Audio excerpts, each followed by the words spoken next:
Okay, y'all, let's make some ratatouille. Turn this up to medium high. Bell peppers, orange and yellows, onions. I like to soften them first some before I add the garlic. For some of us, mixing the garlic and trying to cook it with this stuff does not work.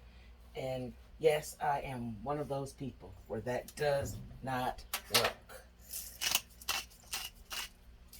Like to season each layer, so a little salt and pepper.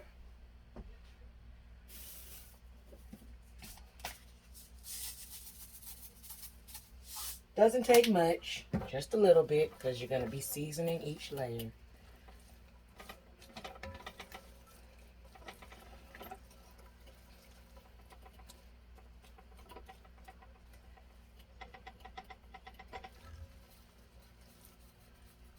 And I'm not going to bore you too much with just watching me stir, so we'll be back in just a flash. Oh, I forgot. While that's going, I've already cut up, I olive oiled, salt and peppered my eggplant, some tomatoes, some zucchini, and squash. And might as well, while you're stirring this, go ahead and chop up the parsley, a little more garlic, some fresh basil, some fresh thyme, and get that ready for your sauce that's going to go on top. And also go on and open your 28-ounce can of crushed tomatoes. I'm using crushed tomatoes with basil because why not? So give this a quick stir. And when that softens up a little bit, we'll be back.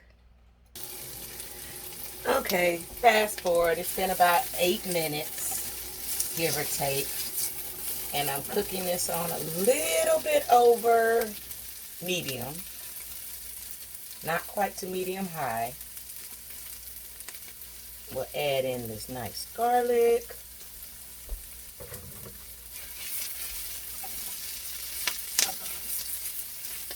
That's only going to take us a little bit of time. Once you start smelling it, you're pretty much ready to go to the next step. So,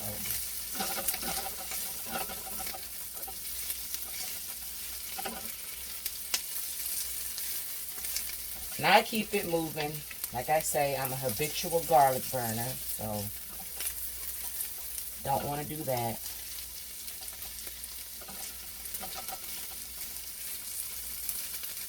But you do want to soften up the garlic a little bit. If you'd like to skip that step, you can use the dehydrated garlic. It'll soften up in the sauce. But why not use fresh? More budget friendly.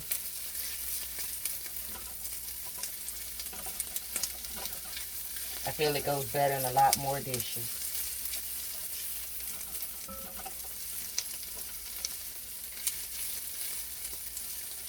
Now, starting to smell that garlic, you want to cut this down. My oven is a regular people oven, so it has low, 2, 3, 4, 5, 6, 7, 8, and high. You want to cut it down to in between about 2 and 3. Not quite on low, because when you add these tomatoes, they're going to start popping and attacking you, and that's not what we want. Keep stirring while the pan cools down just a bit.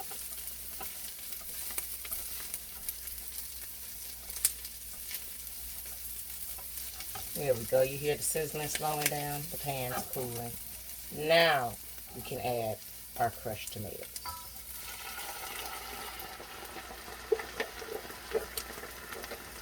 And I'm not just dumping in. I'm going to scrape the container because I'm getting my money's worth. I paid for all of it. I'm using all of it.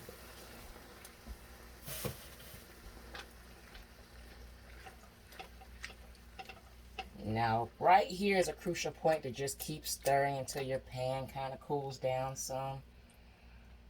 Because if not, your tomato sauce is going to start burning. And just for good measure, I add in about, let's see, about 2 tablespoons of water. It's going to cook off. Don't worry about it. We're going to simmer this for a minute. It's just to thin it out a little bit, and while it's cooking off, that way you don't end up burning your tomatoes. I'm cooking this in my trusty enamel coated cast iron skillet, pot, in between. Not sure exactly what you call it, but in this. And when I cook, I don't go out to buy nothing new. I cook with what I have. Sometimes it may look crazy, but there is a method to my madness. You're gonna let this simmer down. Let everybody marry. Add a little bit more pepper because you want to season that tomato sauce. Add some more salt. And just to cut down on some of the tartness, like to add just a little bit of sugar. Usually when I'm cooking stuff with tomato sauce or paste, I add a little bit of sugar. It just cuts out in that twang in the back of your cheek.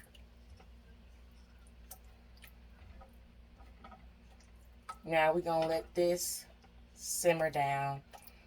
I say about 10-15 minutes. Don't forget about it. Keep going back and giving it a nice stir. But in the meantime, let's make some sauce. And we're going to slide this back. Yes, we're doing this at home, so this is how it goes. Don't have a fancy studio. I have a nice regular people kitchen. So, in our bowl, we're going to add some chopped garlic, some thyme,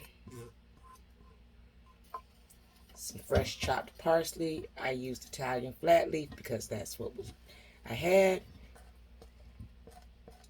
Typically, I use what looks best in my garden at the time. And we're going to do some basil. About 2 tablespoons of basil, 2 tablespoons of parsley, a teaspoon of thyme, a teaspoon of garlic. Not even going to use all that basil. Going to add salt and pepper to this. Like I say, season each layer.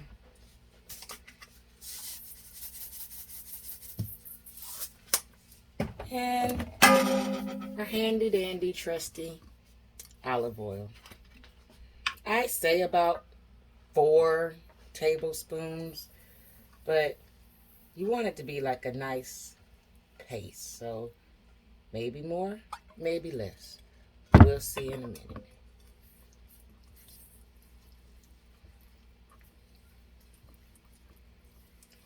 Sometimes it just depends on how much your herbs are sucking it up, because sometimes they'll suck it up more and sometimes they'll suck it up less. That looks about good. Yeah, so we'll stick with that. And all my measurements are about, because depending on the size of your garlic bulbs, the size of your basil leaves, how much you want to make, or whether you prefer more parsley or more basil, it's always best to taste it, change it up, figure out exactly how you like it.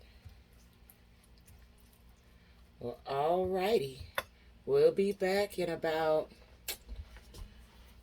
I'll say 10 minutes. And we'll start arranging this up.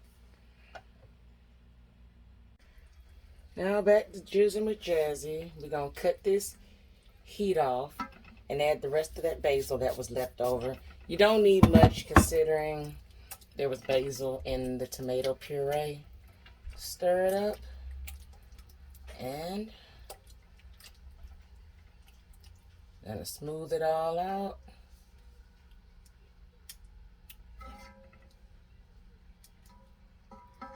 And let's start layering.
And just keep going around in a circle, tucking each row under the next until you're done.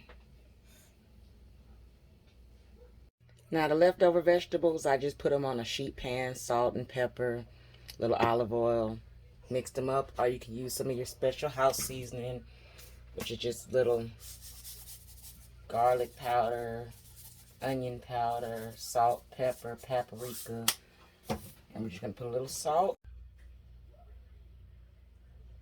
Now I'm just put a little salt, a little pepper over the top.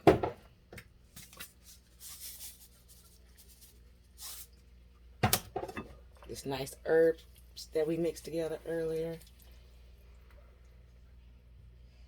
Sprinkle these over the top.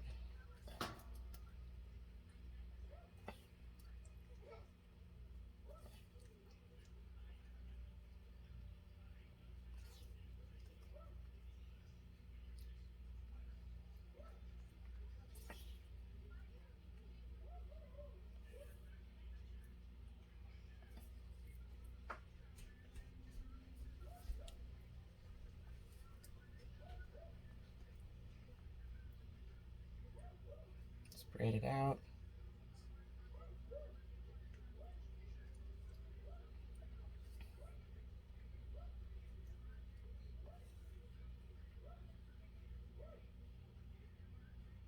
There we go.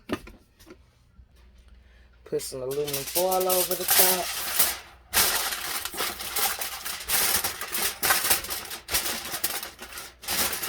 Seal it up good. And just to make sure it's extra sealed, I'm gonna put the lid on it. In the oven, 375 for about an hour. So now the lid's on. We got the lid. Oven's been preheating to about 375. An hour, more or less, depending on just how your oven cooks. See you with the results.